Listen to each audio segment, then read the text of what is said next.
ওয়াকুর রব্বির হামহুমা কামা রাব্বায়ানি সগীরা, এবং বলো রব্বির হামহুমা, দোয়া বলো। আল্লাহ পাক দোয়া শিখিয়েছেন, এখানে একটি দোয়া শিখিয়েছেন আল্লাহ পাক রব্বুল আলামিন। আরো কোরআন কারীমে দোয়া শিখিয়েছেন, রব্বিগফিরলি ওয়া লিওয়ালিদাইয়া ওয়া লিল মুমিনিনা ইয়াওমা ইয়াকুমুল হিসাব। নূহ আলাইহিস সালামের দোয়া রয়েছে, রব্বিগফিরলি ওয়া লিওয়ালিদাইয়া ওয়া লিমান দাখালা বাইতিয়া মুমিনান ওয়া লিল মুমিনিনা ওয়াল মুমিনাত ওয়া লা তাজিদিল যালিমিনা ইল্লা তাবারা। কোরআন কারীমে এইভাবে মাতা পিতার জন্য আল্লাহ পাক বিভিন্ন জায়গায় দোয়া শিখিয়েছেন। রব্বিগফিরলি ওয়া লিওয়ালিদাইয়া, আল্লাহ আমাকে মাফ করে দাও এবং আমার মাতা পিতাকে মাফ করে দাও। মার্জনার দোয়ার চাইতে বড় দোয়ার কিছুই হতে পারে না, কারণ ভুল ত্রুটি হওয়া স্বাভাবিক, আর যদি ভুল ত্রুটি হয়ে থাকে মার্জনা হয়ে যায় তাহলে জান্নাত ইনশাআল্লাহ পাওয়া যাবে। ভুল ত্রুটি হয়েছে কিন্তু যদি মাফ হয়ে যায় তো আশা করা যায় যে জান্নাত আল্লাহর রহমতে অবশ্যই পাওয়া যাবে, কারণ মাফ হয়ে গেছে। আল্লাহ পাক এখানে দোয়া শেখাচ্ছেন কি, রব্বির হামহুমা, দুনিয়ার ক্ষেত্রেও আর আখিরাতের ক্ষেত্রেও এই দোয়া। রব্বির হামহুমা, আল্লাহ মাতা পিতার ওপর, আমার আম্মা আব্বার ওপর দয়া করো, কামা রাব্বায়ানি সগীরা, ওইভাবে দয়া করো যেইভাবে তারা দয়া করে আমাদের শৈশবে বাল্য জীবনে আমাদের লালন পালন করেছেন। কামা রাব্বায়ানি সগীরা, এই কামা রাব্বায়ানি সগীরার উপর আপনি গবেষণা করেন দেখি, যেটি আজকে করলে তাতেই শেষ হয়ে যাবে। সুতরাং সেই কথাগুলি না বলে আপনাকে নিজেই চিন্তা করতে বলছি। প্রত্যেকে নিজে নিজে চিন্তা করেন, যেমন আমার শৈশবে বাল্য জীবনে ছোট জীবনে যখন আমি একদিনের ছিলাম, 2 দিনের ছিলাম, 10 দিনের ছিলাম, 6 মাসের ছিলাম, 1 বছরের ছিলাম, 2 বছরের ছিলাম, 3 বছর, 5 বছরের ছিলাম, তখন কেমন ভাবে তাঁরা মাতা পিতা আমাদের লালন পালন করেছেন। ছোটকালের কথা তো ছাড়েন, যখন আপনি যদি সারা রাত না ঘুমান, পেরেশান, পেটে ব্যথা করছে, বলতেও পারছেন না, শুধু কান্না করছে, সারা রাত মা বাবা জেগে বসে আছে, 2 জনে জেগে বসে আছে, কি হয়ে গেছে আমার ছেলে।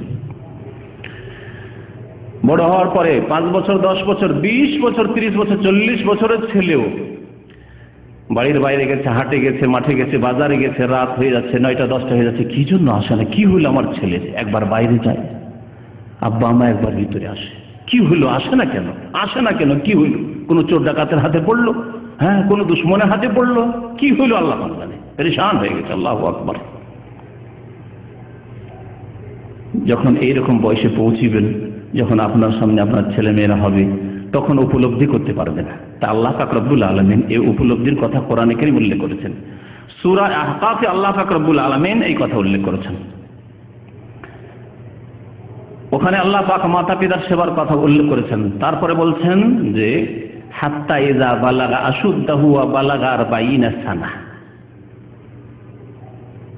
মাতা পিতার সেবা আল্লাহ আদেশ করেছেন, ওয়াবিল ওয়ালিদাইনি ইহসানা। তারপরে বলছেন যে একজন মানুষ যখন যৌবনে পৌঁছে যায়, বালাগা আশুদ্দাহ, যৌবনে পৌঁছে যায়, তাফসীরকারগণ বলছেন যে যৌবনে পৌঁছে যায়, যৌবন যদিও হয়তো 14 বছর 15 বছরে চলে আসতে পারে, কিন্তু অনেক তাফসীরকার বলছেন 18 বছর বয়স, কারণ 14 বছর 15 বছর বয়সের ছেলের অনেক সময় খেয়াল থাকে না ওগুলি, কিন্তু মোটামুটি 18 বছর বয়স অনেকটা বোঝার মতো শক্তি চলে এসেছে।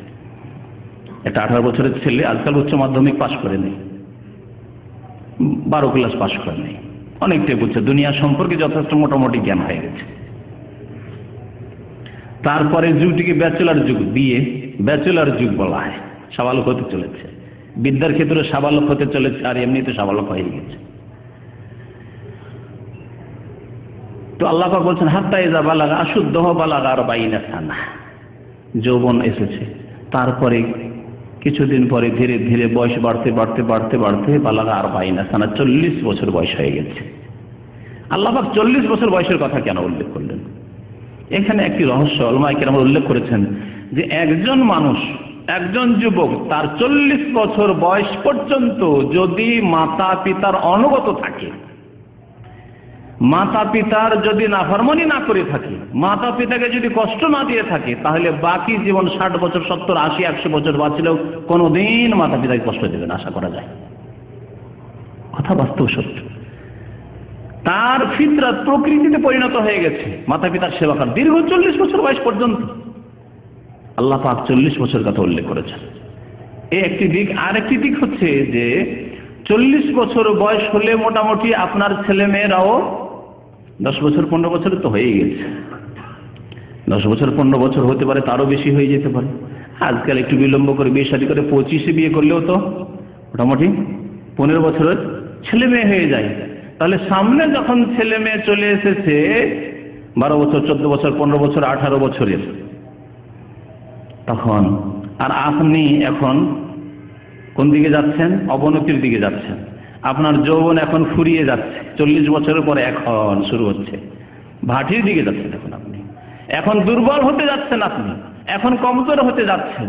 তখন আশা আকাঙ্ক্ষা বাড়ছে যে এই ছেলেরা যদি আমার মানুষ হয়ে যায়, এই ছেলেরা পড়াশোনা করে যদি শিক্ষিত হয়ে যায়, এই ছেলেরা যদি তাদের আচার আচরণ সুন্দর করে নেই, আদব কায়দা যদি সুন্দর হয়ে যায়, এই ছেলেরা যদি আমার গৃহস্থী, যারা গৃহস্থ মানুষ গৃহস্থীটা খুব সুন্দরভাবে করে, আর যদি জমি জায়গাগুলি সুন্দরভাবে দেখাশোনা করে, যারা শিক্ষিত, যারা লেখাপড়ার সাথে জড়িত, তারা যদি মনে করে যে আমার এই ছেলেগুলো যদি মেয়েগুলো যদি পড়াশোনা করে মানুষ হয়ে যায়, ইত্যাদি ইত্যাদি। যারা ব্যবসায়ী, এখন ছেলেদেরকে ব্যবসা লাগাতে চাই, ছেলেরা যদি আমার ব্যবসা সামলিয়ে নিতে পারে, কাজ হয়ে গেছে আমার, তাহলে আমি আরাম পেয়ে যাব। অবালাগার বাইরা থানা 40 বছর বয়সে পৌঁছে যাওয়ার পরে তখন মুমিন বান্দার আল্লাহ পাক লক্ষণ বলছেন। মুমিন বান্দাকে কেমন করে চেনা যাবে? মাতা পিতার অনগত, পরেশগার, ভালো মানুষ, সদাচরণকারীদেরকে কেমন করে চেনা যাবে? তাদের এই দোয়া দিয়ে, এখানে আল্লাহ একটি দোয়া শিখিয়েছেন, দোয়াগুলি ভুলবেন না কিন্তু, দুটি দোয়া এর আগে বলেছি। এই দোয়া 40 বছর বয়সে গিয়ে একজন মুমিন মুত্তাকি আল্লাহ ভীরু মাতা পিতার ক্ষেত্রে, ছেলে মেয়েদের ক্ষেত্রে এই দোয়া করে। হাত্তা ইযা বালাগা শুদ্দাহু ওয়া বালাগা 40 সানা ক্বালা রব্বি আউজিনি। 40 বছর বয়সে এসে দোয়া করে, আল্লাহ আমাকে তৌফিক দান করো। আউজিনি মানে আমাকে শক্তি দান করো, তৌফিক দান করো, সামর্থ্য দান করো। আন আশকুরা নি'মাতাকাল্লাতী আন'আমতা আলাইয়া, যাতে করে তোমার সেই নিয়ামতের শুকরিয়া আদায় করতে পারি। অসংখ্য নিয়ামত আল্লাহ আমার উপর রয়েছে, আমার উপর নিয়ামত রয়েছে। আল্লাহ তুমি আমাকে মানুষ করেছো, আমাকে কুকুর শিরগাল করনি। আল্লাহ তুমি আমাকে মুসলিম করেছো, ঈমানের তৌফিক দান করেছো। আল্লাহ তুমি আমাকে নামাজি বানিয়েছো। আল্লাহ আমাকে তোমার ভয় দিয়েছে আমার অন্তরে। আল্লাহ তুমি আমাকে যৌবন দান করেছো, বিবাহ শাদী করলাম। আল্লাহ তুমি আমাকে স্ত্রী দান করেছো। আল্লাহ তুমি আমাকে ছেলে মেয়ে দান করেছো। ওয়াইন তাউদ্দু নি'মাতাল্লাহি লা তুহসুহা, আল্লাহর নিয়ামতকে এভাবে এক একটি করে যদি গণনা করেন, গণে শেষ করতে পারবেন না। আল্লাহ বলছেন লা তুহসুহা, গণে শেষ করতে পারবেন না। আল্লাহর কাছে এই 40 বছর বয়সে গিয়ে এই দুয়ার কথা আল্লাহ উল্লেখ করেছেন মুমিনের লক্ষণ হিসাবে। তাফসীর কারগণ বলছেন, সুতরাং প্রত্যেক মুমিনের 40 বছর, বিশেষ করে 40 বছরে পৌঁছে গেলে, তার আগে থেকেই শুরু করে দেন আপনি, কিন্তু বিশেষ করে 40 বছর পর, 40 বছর পৌঁছে যাওয়ার পর যাতে করে ব্যতিক্রম না হয়, বেশি বেশি এই দোয়া করেন, যে দোয়া কোরআনী দোয়া আল্লাহ পাক উল্লেখ করেছেন 40 সানা বলার পরে। 40 বছর বয়স হয়ে গেছে, এখন দোয়া করেন, 40-এর কাছাকাছি চলে এসেছেন, দোয়া করেন রব্বি আউজিনি আন আশকুরা নি'মাতাকাল্লাতী আন'আমতা আলাইয়া, আল্লাহ আমাকে তৌফিক দান করো, তোমার যে সব নিয়ামত রয়েছে সেসব নিয়ামতে যাতে করে আমি শুকরিয়া জ্ঞাপন করতে পারি, কৃতজ্ঞতা প্রকাশ করতে পারি, শুকরিয়া আদায় করতে পারি। আমার উপর যে সব নিয়ামত রয়েছে, ওয়া আলা ওয়ালিদাইয়া, আমার মাতা পিতার উপর যে সব নিয়ামত রয়েছে তার যাতে করে শুকরিয়া আদায় করতে পারি। মাতা পিতার উপর যে সব নিয়ামত রয়েছে সেই নিয়ামতের মাধ্যমে আপনি নিয়ামত ভোগ করছেন। আমি আমার ছাত্র জীবনে যখন বুঝার কিছুটা তৌফিক হইল, পারিপার্শ্বিক অবস্থা দেখে, প্রতিবেশীদের অবস্থা দেখে, দেশের গ্রামের অবস্থা দেখে, তখন আমি মাদ্রাসায় প্রায় ছাত্রদের সামনে বলতাম, আমাদের দেশের বাবার বড় ছেলেকে গৃহস্থরা চাষি বানায়, ঠিক না? গৃহস্থরা মনে করে যে বড় ছেলে যদি পড়াশোনা করে BMA পর্যন্ত, তো আমার গৃহস্থী কে দেখবে, জমি জায়গা কে দেখবে? সুতরাং বড় ছেলে সাধারণত পড়তে পারে না, পড়াশোনা করার সুযোগ সুবিধা হয় না, সামান্য কিছু পড়াশোনা করে তাকে লাঙল নিয়ে মাঠে পাঠিয়ে দেওয়া হয়, চাষে লাগিয়ে দেওয়া হয়, ঘর গৃহস্থিতে লাগিয়ে দেওয়া হয়। তো আল্লাহর শুকরিয়া আদায় করতাম যে আলহামদুলিল্লাহ, ঘর গৃহস্থী থাকলেও এমন আল্লাহ পাক রব্বুল আলামিন রাস্তা বের করে দিয়েছিলেন যে আমার আব্বা পেশাগত তিনি ছিলেন টেলার, সুতরাং তার চাষাবাদের সাথে কোনো সম্পর্ক ছিল না। আল্লাহ পাকের এটি একটি বড় নিয়ামত, অনেক নিয়ামত আছে, কিন্তু প্রথম এখানে শিক্ষা দীক্ষার ক্ষেত্রে প্রথম রাস্তা যেটি খুলছে সেটি হচ্ছে সব সময় আব্বা কাজ করছেন, তার সামনে বসে পড়াশোনা, আরবি পড়া শেষ হলো, কায়দা আম পড়া শেষ হলো, লাগিয়ে বাংলা বাল্য পাঠ, না হয় বর্ণ পরিচয়, ওটা